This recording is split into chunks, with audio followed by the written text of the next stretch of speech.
todas e a todos. Declaro aberta a sessão número 359 do Conselho Superior de Defensoria Pública. Passo para os conselheiros para leitura e assinatura. Ata da sessão de número 355 do Conselho, se puder me ajudar a circular.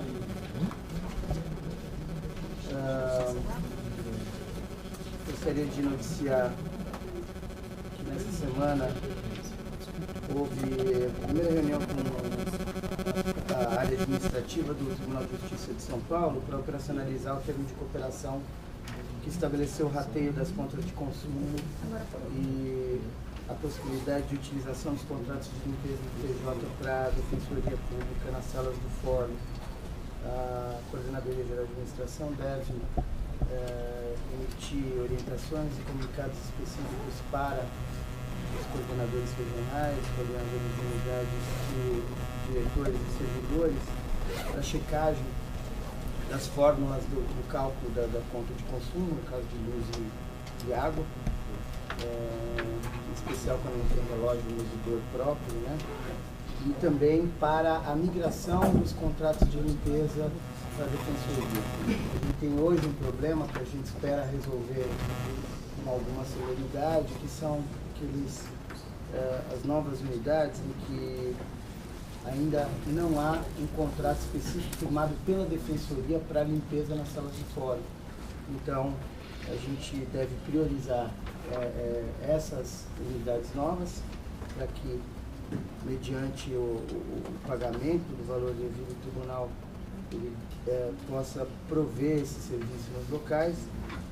Isso também vai trazer um trabalho adicional para que nós façamos a gestão da qualidade da prestação desse serviço, porque, embora seja um contrato do tribunal, a gente vai estar efetuando o pagamento respectivo, então a gente vai ter que ter esse cuidado. E, em seguida, depois dessas unidades que hoje não contam com limpeza, que vivem um problema, a gente vai fazer a migração daquelas que contam com contrato próprio, para que a gente trabalhe com esse modelo de utilização dos contratos do tribunal para a limpeza das nossas salas de fórum. Essa semana também iniciou-se a entrega dos notebooks adquiridos pelo pessoal do 4º e do 5º concurso. Foi publicado um comunicado conjunto da CTI e CGA, com as instruções para a retirada, a fim de agilizar até a entrega. A CTI e a CGA franquearam a possibilidade de retirada aqui na administração desse equipamento. Os que não tiverem condição de fazer essa retirada vão passar a receber a partir do dia 31. Os equipamentos não retirados serão encaminhados para as unidades. Também gostaria de noticiar que nessa semana, em razão do contrato de outsourcing firmado para serviços de impressão e fotocópia, começaram a ser substituídos equipamentos do contrato que havia com a empresa das fotocopiadoras. Então, já começaram a ser substituídos os equipamentos por um novo equipamento da Canon, e a gente estima que no prazo de 30 dias a gente substitua todo o parque de impressão do Estado. Esse contrato de outsourcing prevê o suporte, prevê a substituição imediata do equipamento, que pareceu mais vantajoso, mais econômico para a administração. Informo ainda que nessa semana foi firmado o contrato de locação das unidades Mauá, no prazo de entrega de 90 dias, já com uma infraestrutura de rede de ocupação, 90 dias, e o contrato com o investidor que deve fazer a construção do imóvel na Praia Grande. O prazo de conclusão da obra é em 180 dias. Informo ainda que nessa semana a Defensoria Pública Geral, que encontra-se em gozo de férias, esteve numa reunião no Tribunal de Justiça de São Paulo, com a presença do presidente do tribunal, do desembargador Naline,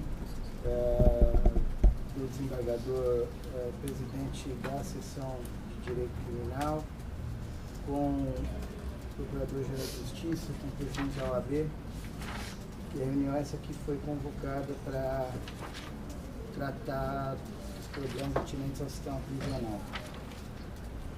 Na verdade,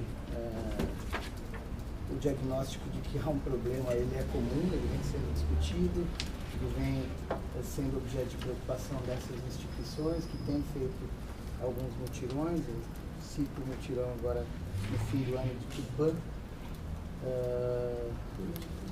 mas a gente não tem ainda em concreto medidas que possam, em conjunto, ser adotadas por essas instituições. Existe a proposta já antiga da criação de uma comissão permanente entre as instituições do sistema de justiça para monitoramento do sistema prisional, mas o fato é que, enfim, aquelas reuniões em que há mais uma constatação de um diagnóstico complicado, mas talvez pouca convergência para que a gente avance em relação a medidas concretas que passam, enfim, pela mentalidade encarceradora e punitivista, que em grande medida também decorre do posicionamento do Poder Judiciário de São Paulo. Essa foi a posição que o Defensoria adotou na reunião, mas sempre se disponibilizando para, na medida das suas possibilidades, estar auxiliando em projetos ou ações concretas que possam vir a atenuar ou reverter esse quadro. Noticio também com bastante satisfação que na segunda-feira próxima a gente deve celebrar a posse dos servidores já convocados em razão da aprovação do projeto de lei, da lei que criou 530 cargos de servidores da instituição. Como já foi dito aqui no Conselho, nesse primeiro momento nós devemos priorizar, estamos priorizando, melhor dizendo, a posse dos agentes que irão integrar o Centro de Atendimento Multidisciplinar nas regionais, os agentes que irão exercer suas funções nos núcleos, além dos agentes e oficiais que irão trabalhar na administração superior. Como em toda a posse, uma parte dos servidores manifesta o interesse de não tomar posse imediatamente, ou mesmo a desistência dos cargos, então o número projetado inicialmente não vai ser completado, mas a gente estima que pelo menos 100 servidores tomem posse na segunda-feira. E, enfim, a EDEP, junto com a CGA e a Assessoria Técnica Psicossocial, preparou uma programação com bastante cuidado, com bastante carinho para o acolhimento desses servidores.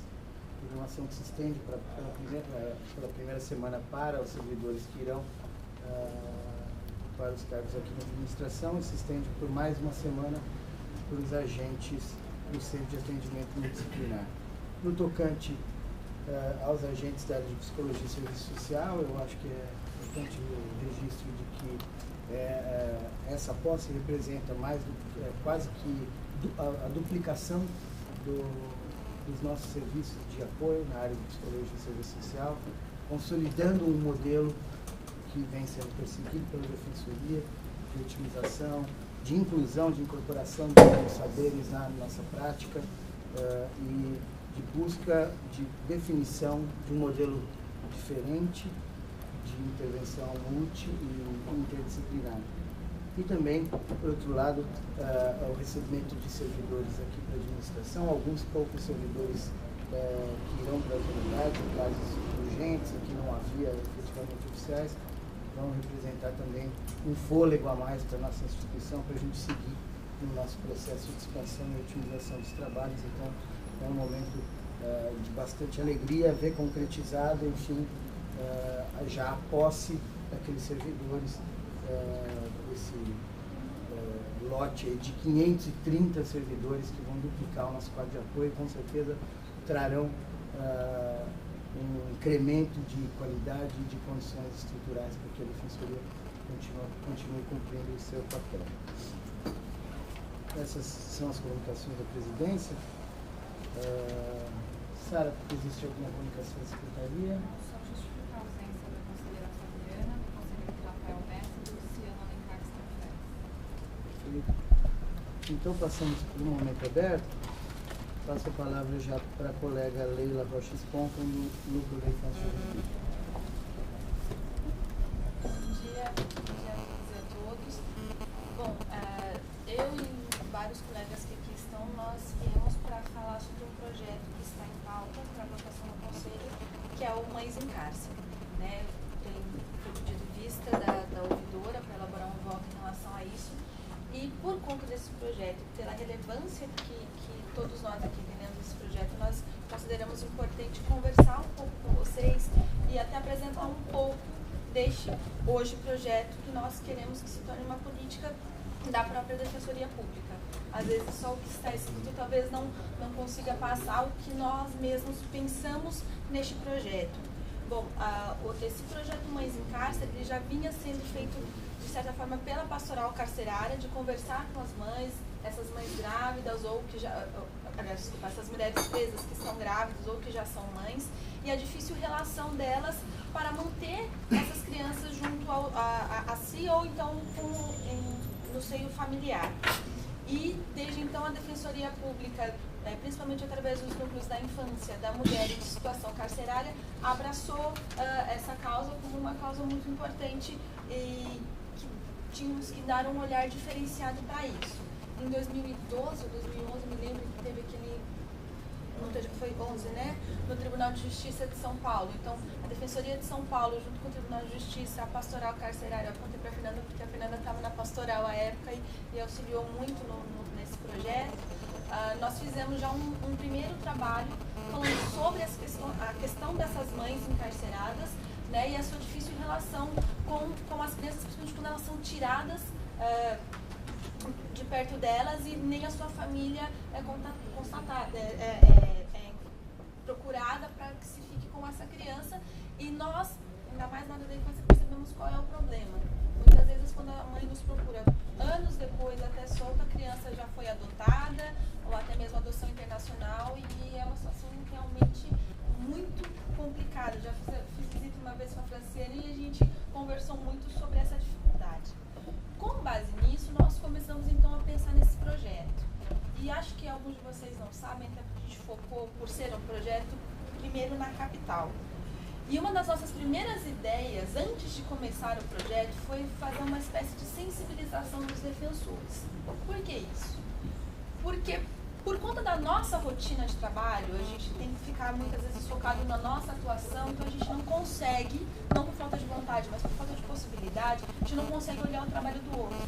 Então, muitas vezes o defensor da área criminal, por mais que ouça dizer que na infância é complicado, que na infância é difícil, a gente sempre quis mostrar o porquê é complicado e o que torna tão delicada essa situação. Da mesma forma, um defensor ou uma defensora da infância, que muitas vezes não conhece uma certa realidade da vara de execução penal e também não conhece algumas peculiaridades.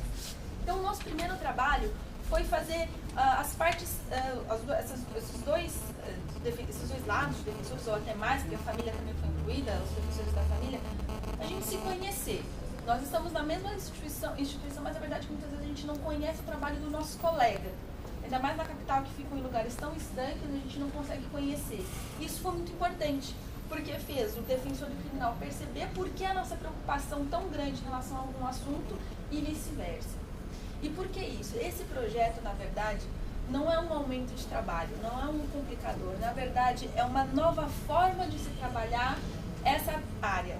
Eu acho que é o primeiro ou um dos primeiros projetos em que a Defensoria Pública ela trabalha de forma conjunta entre os seus membros, né? A maioria dos nossos trabalhos ela segue a lógica do Tribunal de Justiça. Eu sou o defensor do criminal, eu sou o defensor da infância, eu sou o defensor da família e eu não converso com o meu colega. E a ideia deste projeto, de certa forma, é fazer isso, é fazer com que nós nos conversemos. Por quê? Porque o nosso trabalho vai ser, de certa forma, vai ser beneficiado por conta disso. Então, um defensor da área criminal, às vezes até na primeira audiência, que vai ter o contato com a mulher que está presa, e ela fala, eu estou grávida, vou dar à luz daqui a um mês. Ele já começa a contatar o colega da infância, é uma ação de destituição de poder familiar que pode ser evitada. Ou a mulher já está presa e nos informa onde está o seu filho, olha, eu acho que ele está acolhido em tal lugar, ou eu tenho um filho, eu nem sei onde ele está acolhido. se a gente consegue entrar em contato e comunica isso para o defensor da infância, olha, eu tenho um tio que talvez possa ficar com meu filho, eu já consigo retirar essa criança do acolhimento e colocá-la na família extensa, que é o ideal, pensando em estatuto da criança e do adolescente, e eu facilito o trabalho do meu colega da infância. Então, na verdade, não é um aumento de trabalho. Eu acho que isso é uma coisa a se deixar claro, que é uma preocupação que se deve ter também. Poxa, até que ponto um trabalho como esse vai impactar o trabalho do defensor público? Na verdade, ele não tem. Eu estava até conversando com um colega Bruno, que faz esse trabalho já em Bauru, ele mesmo visita a penitenciária Pirajuí, já faz esse trabalho para acionar as famílias, que o aumento de trabalho é que, ao invés do defensor da infância agora fazer uma defesa em curadoria por negativa geral, ele vai conseguir fazer uma defesa mais qualificada. Então, ele vai preencher mais do que algumas linhas dizendo que contesta por negativa geral. Então, ele vai conseguir fazer um trabalho mais efetivo. Isso começou aqui em São Paulo, então é isso esse olhar que eu gostaria que vocês tivessem ao analisar esse projeto. Que é isso, é a primeira vez em que o defensor vai conversar entre si e mostrar a importância de cada um do seu trabalho. Que no final, falando agora pela infância, vai facilitar muito o trabalho do defensor da infância e mais, vai auxiliar a criança a conseguir permanecer em seu seio. E um detalhe importante que eu vi que talvez tenha sido retirado ou colocado de uma forma diferente, mas que pra gente é muito importante, é o contato do defensor com a mulher presa. Por vezes, a carta é suficiente, se for para informar algo processual, um andamento processual tranquilo, eu acho que não tem tantos problemas. Mas em algumas situações é essencial a presença física do defensor. E eu vou dar um exemplo, e quando eu falo isso, não é da boca para fora, é o que nós temos acompanhado ao longo dos anos que o projeto tem acontecido. A Michelle tem até dados mais concretos que pode passar. Avisar para uma mãe presa que o filho dela foi adotado, quando ela nem sabia que havia um processo de adoção, ela já é uma mulher presa, já está fragilizada, com todos os seus direitos absolutamente esquecidos.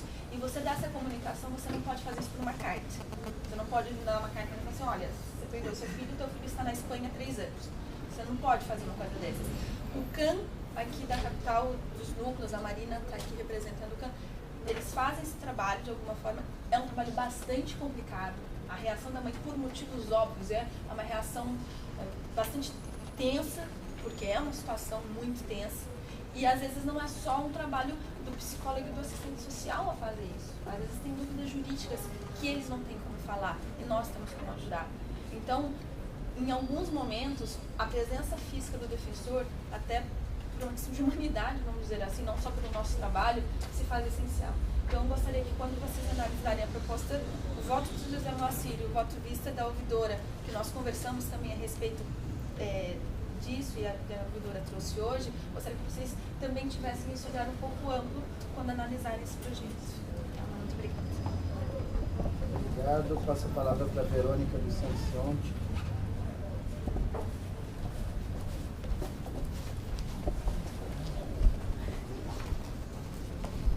Bom dia a todos e todas. Eu vou falar um pouco sobre a deliberação da perspectiva da área criminal. A minha participação no trabalho voltado para as mães no cárcere começou quando eu era defensora na vara de execuções criminais aqui na capital, porque foi formada a princípio uma comissão e tinham defensores representantes de cada uma das áreas da defensoria. Então eu era representante da VEC nessa comissão que foi formada. E hoje eu atuo na Central de Gerenciamento das Prisões, então eu continuo tendo contato com essa temática, não mais da perspectiva da VEC, mas da perspectiva do conhecimento, porque a gente tem, na Central de Gerenciamento das Prisões, a gente trabalha com alguns cortes específicos, com padrões de violações de direitos, e essa a violação de mães e crianças, mães presas e crianças filhas de mães presas, existe um padrão de violação de direitos, né, nessa temática. E aí, a ideia da minha fala é compartilhar um pouco alguns dados que foram levantados pela própria Defensoria no mutirão das mulheres encarceradas, né, porque além junto com o atendimento, tinha aplicação de um questionário e havia perguntas sobre a questão da maternidade. Então, tem alguns dados interessantes que mostram a importância da aprovação dessa deliberação para a consolidação da atuação da Defensoria. E falar um pouquinho também da atuação na área criminal, tanto na área de execução criminal quanto na área de conhecimento. Então, para compartilhar com vocês, os dados levantados pelo Mutirão das Mulheres Encarceradas, feito pela Defensoria, revelam que 78% das mulheres presas têm filhos, mas que dentre as mulheres que têm filhos, 72% não recebem visita dos seus filhos. E aí um dado que eu achei interessante cruzar também foi o dado das mulheres que moravam ou não com seus filhos antes de serem presas. E aí o número é pequeno, o número de mulheres que não moravam com seus filhos é grande, é em torno de 50%, mas a gente mantém o número de 72% que não mantém que não recebem visita. Então a gente tem um acréscimo no rompimento dos vínculos em razão da prisão. Esse é um dado bem importante, assim, eu acho. Um outro dado importante é relacionado com as mulheres gestantes. Na pesquisa, a gente identificou que 2% das mulheres estavam grávidas e 37% não faziam pré-natal. E a gente identificou também que 3% das mulheres tinham filho em fase de amamentação, mas 69% não estavam amamentando seus filhos. Que é um dado, me chamou muita atenção, esse é muito alto, assim, né? A porcentagem de mulheres que têm filhos em fase de amamentação e não amamentam seus filhos, né? Tem uma violação de direitos tanto da criança quanto da mãe. E aí, na área criminal, a gente tem também, na CGP, a gente tem tentado levantar estudos sobre os efeitos da prisionalização das crianças. Então, assim, apesar da gente entender que a criança e a mãe têm direito de permanecerem juntos, a gente se questiona a gente tem a percepção de que o local ideal para isso não é o estabelecimento prisional. Então, a nossa atuação tem partido da premissa de que a gente tem que buscar ou a liberdade provisória, né, para a mulher, ou uma prisão domiciliar. Porque aí é a única forma de você preservar o direito da manutenção, preservar o direito de mãe e filho permanecerem juntos fora do ambiente prisional, né? Então, a atuação da área criminal, ela, tanto na VEC, a minha atuação na VEC, quanto a minha atuação agora na CGP, ela se pauta por essa premissa, que o foco principal é a liberdade ou a prisão domiciliar. E aí, acho interessante também compartilhar que acho que a importância da aprovação dessa deliberação é a consolidação dessa atuação que já existe e também a intensificação dessa atuação, né? Porque acho que aos poucos a gente vem se dando conta da importância desse tema. A gente tem um crescimento acelerado da prisão de mulheres, mais acelerado do que da prisão de homens. Então, esse tema cada vez mais tem batido na Defensoria. E aí, acho importante falar também da questão da atuação na execução.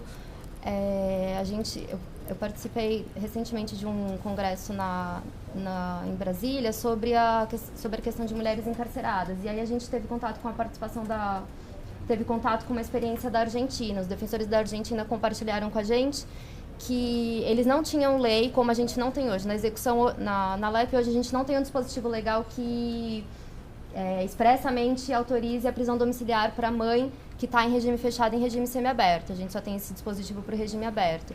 E aí, os defensores lá da Argentina compartilharam que eles também não tinham um dispositivo e que, mesmo assim, os defensores começaram a fazer pedido com base em princípios, com base no direito da criança, principalmente, e conseguiram formar a jurisprudência e conseguiram a modificação legal para... E agora tem uma previsão de que crianças, acho que até 5 anos, salvo engano, a regra é a prisão domiciliar para a mãe, independente do regime que tenha sido fixado. Então, acho que a ideia de vir falar um pouco sobre a atuação criminal era um pouco isso. Acho que tem uma coisa que acho que é legal compartilhar também em relação a... Vou só dar um exemplo de um caso concreto que a gente tem, que eu acho que é legal, assim, saber de exemplos, porque inspira a nossa atuação. Essa coisa da comunicação entre as áreas diferentes da Defensoria. A gente tem um exemplo de uma defensora que está na VEC atualmente. Ela, fazendo visita no centro hospitalar, ela teve contato com uma mãe. O filho dessa mãe estava numa instituição de acolhimento, tinha um processo já de destituição do poder familiar, e a mãe comunicou que tinha uma cunhada que poderia ficar com a criança. Essa informação não tinha no processo que estava ocorrendo na infância. A defensora da VEC entrou em contato com a defensora de Itaquera, que era quem cuidava do processo, comunicou essa situação, e eu não sei o que deu ainda, mas eu sei que a defensora de Itaquera já tinha comunicado ao juiz e a equipe psicossocial do TJ ia fazer um estudo com essa cunhada. Então, assim, surgiu uma pessoa que não existia no processo, a partir da visita da defensora da VEC e da comunicação. Então, acho que a ideia é falar assim, a nossa atuação já está acontecendo e a importância dessa deliberação é a consolidação do que já acontece e a ramificação para todo o Estado. E, assim, a ideia é que isso passe a ser assumido por todos os defensores. É isso. Obrigado, Verônica. Passo a palavra para a colega Ana Paula Meireles, do Defesa da Mulher. Bom, bom dia a todos e a todas. Eu vim hoje também falar um pouquinho do Mães em Cárcere, né? Primeiramente, eu queria deixar ressaltado que hoje todos os envolvidos estão, de certa forma, representados presentes. Eu representando o Vindem, a Leila representando o Neide, o Patrick, o núcleo de situação carcerária, a Thalita pode falar um pouco do nome da pastoral.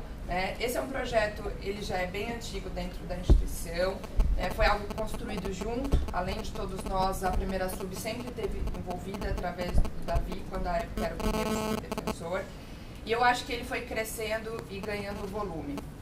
E hoje é isso que acontece e é por isso que a ideia é a deliberação se tornar política institucional.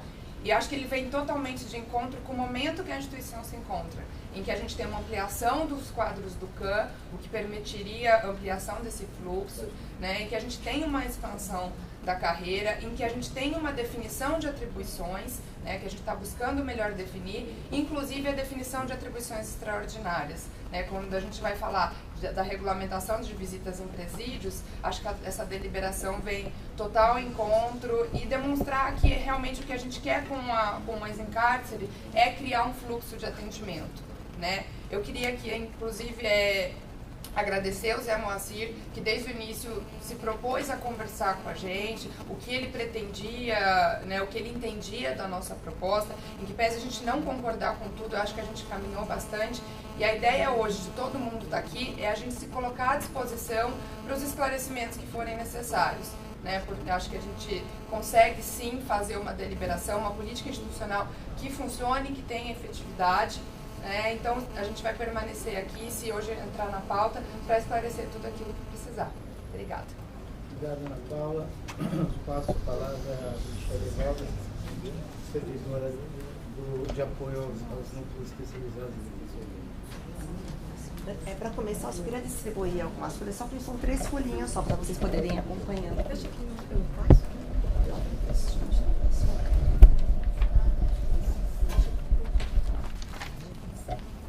Meu nome é Michele, eu sou assistente técnica da Secretaria dos Núcleos, Então eu atuo desde o início que eu entrei aqui, junto com Mães em Cárcere, que vem acontecendo. Então eu trouxe escrito para não faltar nenhum detalhe, que eu acho que é isso que é importante. Elucidar tudo o que está acontecendo, qual o trabalho de atuação de cada um, e eu tenho essa preocupação de não faltar nada, por isso eu vou me atentar um pouco a ler. Eu peço desculpas a vocês, tá?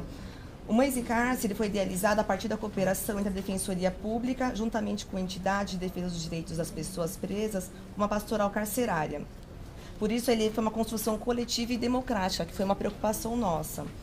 Eu estou envolvida com Mães em Cárcere desde 2012, que desde a minha entrada, e eu sou a única pessoa responsável pelo convívio. Então, no momento, o convívio sou eu, apenas.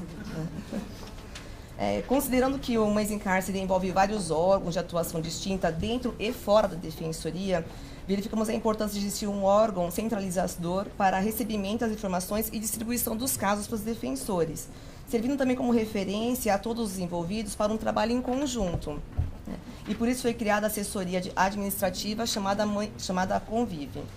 O Convive, então, é um órgão responsável pelo recebimento dos casos, cadastro, localização do fórum onde tramita o processo, tanto da área criminal, vara de execução criminal, infância, família, distribuição dos casos aos defensores responsáveis pelos processos da sua atuação, articulação com os defensores e agentes que acompanham os casos, recebimento da devolutiva para o levantamento de dados e planilhamento dos resultados. Todo esse trabalho que é feito por mim, junto com os demais trabalhos que eu já desenvolvo com a situação carcerária, com os outros núcleos e com a secretaria também.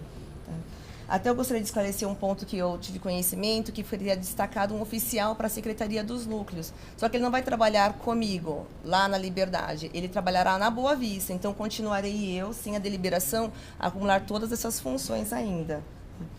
A produção dos relatórios estatísticos, que é um trabalho conduzido pelos sociólogos, a Marilene, o Henrique e eu também ajudando, serve como direcionamento das demandas atendidas para uma publicidade interna e externa das práticas exitosas e, além disso, permitir a efetiva análise e compreensão dos dados que subsidiarão a formulação de políticas públicas, tá?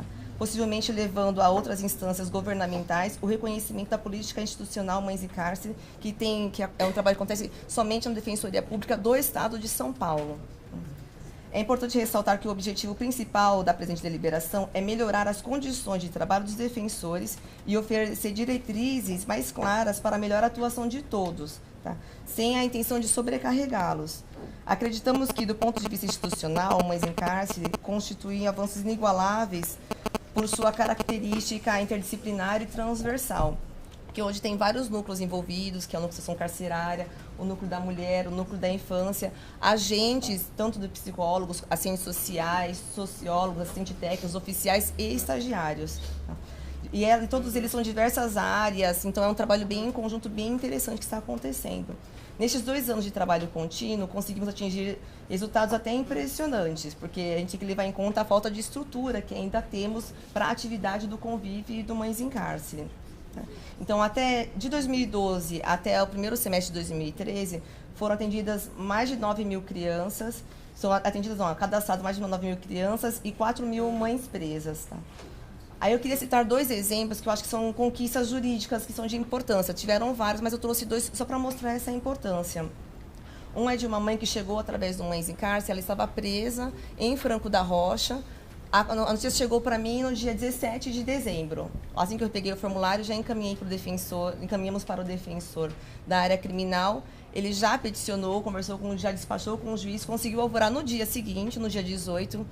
Logo que ficamos sabendo que ela nos deu esse retorno, entrei em contato com o Franco da Rocha, conversei com a equipe técnica, pedi para esclarecer a importância dela comparecer à Defensoria Pública, porque ela ainda tinha em andamento uma ação de destruição do poder familiar. Então, assim que ela foi solta, um dos dias dedicados ela veio, já tínhamos conversado com a defensora atuante da Vara da Infância, que continuou esse atendimento. Então, tudo isso foi originado pelo Mães em Cárcere, foi um trabalho em conjunto e todos os defensores estavam envolvidos.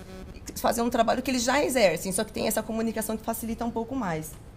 O outro caso de uma lactante que também está presa, mas essa aqui no centro hospitalar. Ela tem um dos filhos acolhidos e também é lactante, né?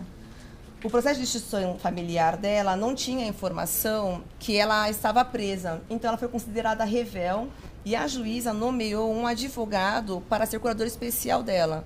Com Mães em Cárcere, quando ficamos sabendo desse caso, conversamos com a defensora, que é curadora especial do pai da criança. Ela imediatamente já peticionou a juíza comunicando essa prisão e pedindo que ela fosse ouvida em juíza, coisa que não tinha acontecido e é uma garantia dela. Então, esses são apenas 2 casos que eu trago de forma sucinta para exemplificar a importância do trabalho, tá? Que é a melhor reconhecimento da demanda e a melhor condição de realização da defesa, auxiliando um trabalho conjunto com diversos atores, tanto dentro como fora da defensoria, que é as unidades prisionais, os conselhos tutelares, os abrigos que nós temos conversado também têm cooperado muito, inclusive incluindo algumas cadeias públicas que nem era o objetivo do Mães em Cárcere, mas a notícia está se espalhando e está sendo muito bom. Há que se notar ainda que o mérito das ações e das conquistas obtidas com o atendimento Mães em Cárcere trouxe à Defensoria visibilidade positiva e renovada credibilidade junto aos parceiros dos movimentos sociais, representantes de organizações de defesa dos direitos humanos, à imprensa e principalmente à população em geral. Então, do ponto de vista da Defensoria, acho que pode-se afirmar que as mulheres grávidas, com Mães em Cárcere, as mulheres grávidas, as lactantes, elas terão direito à saúde, terão direito ao período de aleitamento e também conseguir garantir que as crianças e adolescentes não sejam arbitrariamente institucionalizados, assim como eles são enviados para os abrigos sem comunicação de fato, a mãe, sem uma participação da sua defesa. Então, só peço que vocês analisem com carinho essas questões.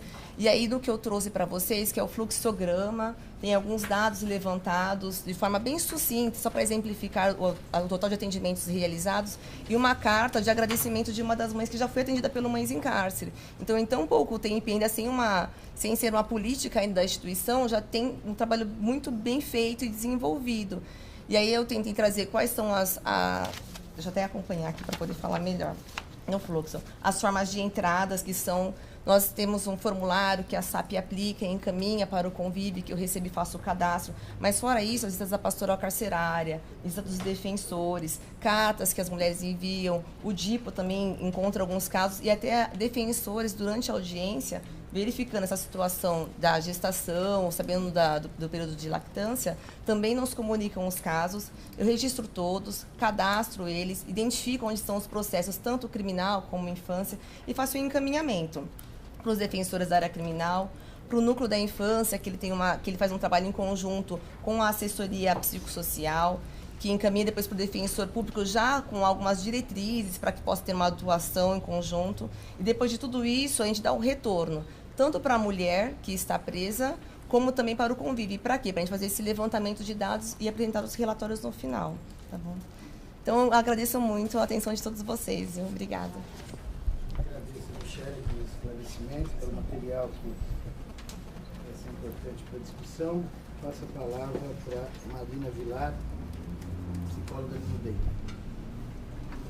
Eu sou Marina, eu sou psicóloga daqui da Defensoria, atuo no Núcleo da Mulher, portanto também no projeto Mães em Cárcere. Estou aqui representando todos os psicólogos e assistentes sociais que fazem parte desse projeto. Vou ler, vou ser sucinta, falar um pouquinho sobre como tem sido a nossa atuação. Então, a atuação do CAN no Mães em Cárcere acontece desde o início, há cerca de 3 anos, participando decisivamente dos primeiros esboços de uma proposta de atendimento a essas mulheres e até a atualidade nas ações cotidianas de estudo do caso, de atendimento e de contato com a rede, principalmente, né? Porém, no cenário institucional presente, tal atuação está circunscrita a 4 assistentes sociais e 2 psicólogas, com a colaboração de estagiários. Então, é uma equipe restrita que tem se dividido para atendimento de todas as unidades penitenciárias femininas do Estado. E que se dispuseram a colaborar na efetivação dos direitos de mãe e filhos, aqui a proposta aqui do Mães em Cárcere. Então, o serviço social e a psicologia, no desenvolvimento dessa política, fortaleceram-se como profissões essenciais para a leitura e avaliação de situações implícitas e explícitas que podem requerer atuação jurídica, bem como para a qualificação dessa intervenção, além de atuar decisivamente na reconstrução das histórias de vida desses grupos familiares que foram estilhaçados pela institucionalização, traçando estratégias garantidoras de direitos. No nosso ponto de vista, pretender confiar restritamente ao convívio tal atividade é limitar o projeto institucional de atuação do Serviço Social da Psicologia, requerendo de um grupo exíguo, como o Michele já explicou, que é composto por servidores de outras formações, o exercício de atividades que são de competência inerente às profissões do Serviço Social e da Psicologia, além de desfavorecer a efetividade de uma assistência jurídica integral. Então, a proposta de transformar este projeto em política institucional também inclui a centralização da atuação técnica do Serviço Social e da Psicologia. Então, nós vislumbramos que as ações serão potencializadas em alcance e em qualidade, se empreendidas também pelos agentes dos CANs das unidades, especialmente no que concerne ao estudo inicial dos casos, ao contato com a rede de serviços, com os familiares, aí compreendidos também a obtenção de alguns documentos que são possíveis através desse contato com a rede e dos familiares. A ideia é que os atuais agentes de defensoria, assistentes sociais e psicólogos dos núcleos permanecerão como referência para a transição e também para os municípios em que a defensoria ainda não está instalada. A gente entende, então, que a participação de profissionais dessas áreas que atuem de maneira mais próxima e articulada à rede de serviço e a todas as pessoas envolvidas é imprescindível para imprimir qualidade e integralidade nesse atendimento. Lembramos que a partir de fevereiro, como o próprio Renato informou hoje, todas as unidades terão seus CANs fortalecidos com uma dupla composta por assistente social e psicólogo E isso inclui tanto as unidades em que corre o processo da infância, como nas unidades que estão relacionadas às instituições penitenciárias, que aí viabiliza o contato com a equipe técnica das penitenciárias. E também nessa semana foram publicadas modificações da deliberação 87, que fala sobre o campo, que também mais um documento que fortalece a atuação do campo. Então a gente pauta fundamental a importância do nosso trabalho nessa política de atendimento que está sendo discutida aqui. Também vou permanecer aqui, estou à disposição para qualquer dúvida que vocês tenham, esclarecer. Obrigada. Obrigado, Marina. Passo a palavra para a Thalita, coordenadora da Pastoral Carcerária.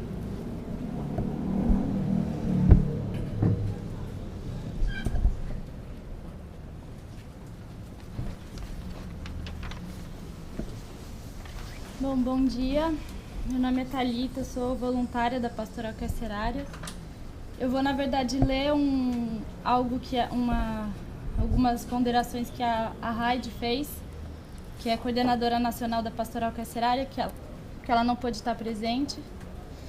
E depois vou fazer algumas ponderações também em nome da Pastoral minhas. Peço desculpas desde agora pelo fato que não tenho como estar junto. Estou lendo do jeito como ela escreveu, tá? Peço desculpas desde agora pelo fato que não tenho como estar junto e preciso marcar minha presença por escrito em vez de pessoalmente.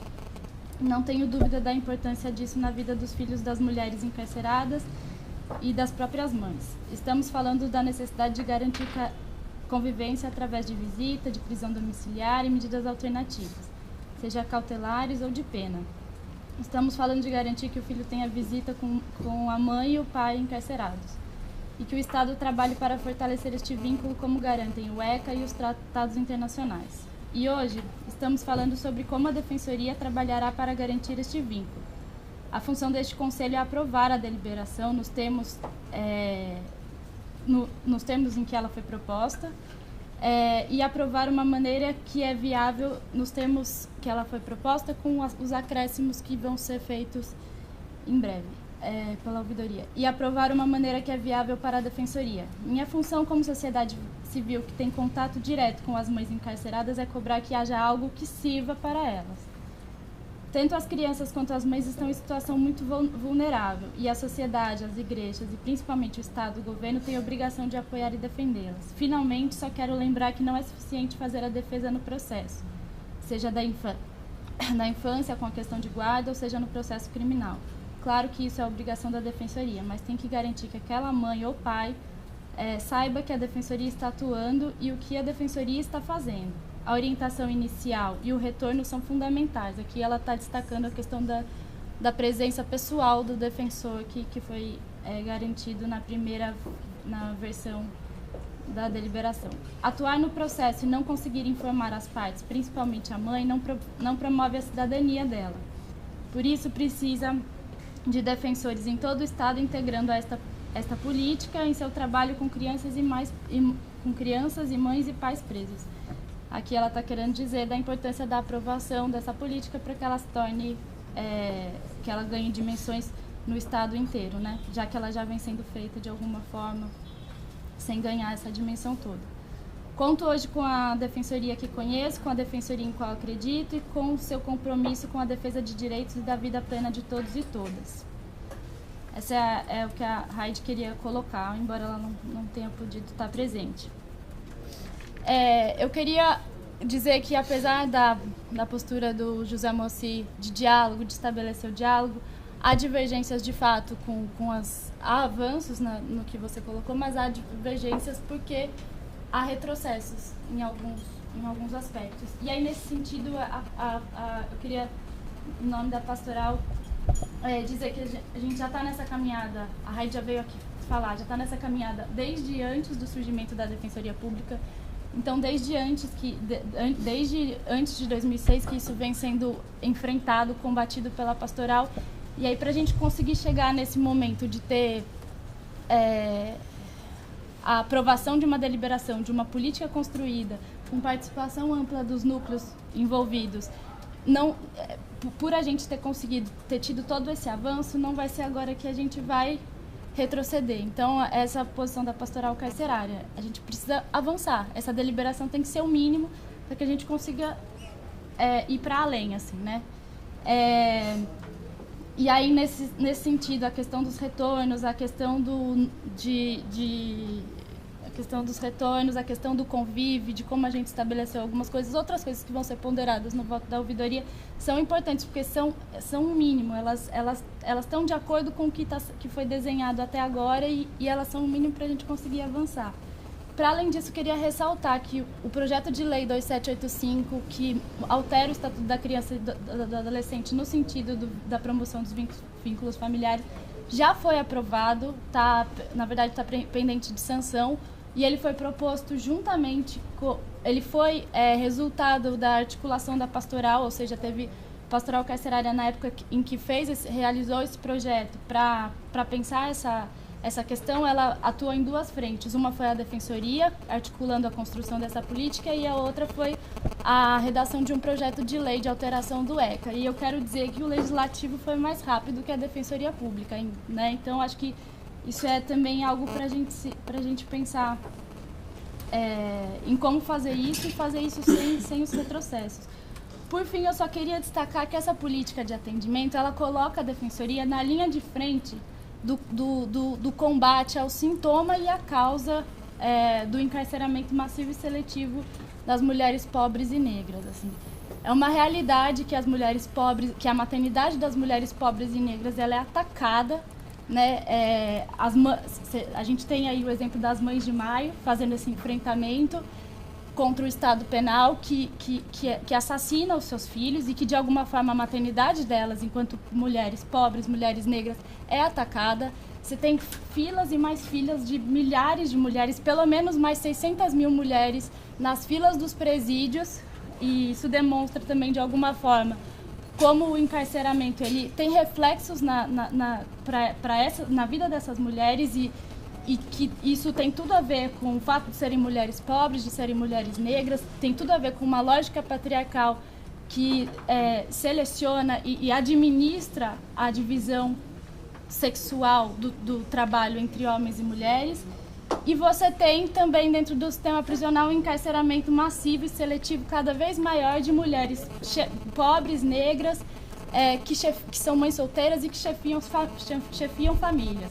Né? A maioria delas, a grande maioria dessas mulheres, imensa maioria dessas mulheres que está presa, são mulheres que chefiam famílias. São mulheres, portanto, que estão fora do que o padrão social de gênero considera adequado. Elas são chefes de família, elas não correspondem àquela expectativa da mulher que não trabalha, que não tem todas essas responsabilidades que ela tem. E é por essa razão e por outras razões que essas mulheres são encarceradas. Então é preciso, claro, que isso tudo tem a ver com uma inserção na cadeia do tráfico de drogas, em que elas são mão de obra precária, naquele trabalho mais vulnerável à atividade policial, elas são mão de obra descartável. Então, assim, isso é preciso ser visto, olhar para esse sintoma que acontece hoje no sistema prisional, que é a questão da quebra dos vínculos familiares entre as mães, os pais dos seus filhos,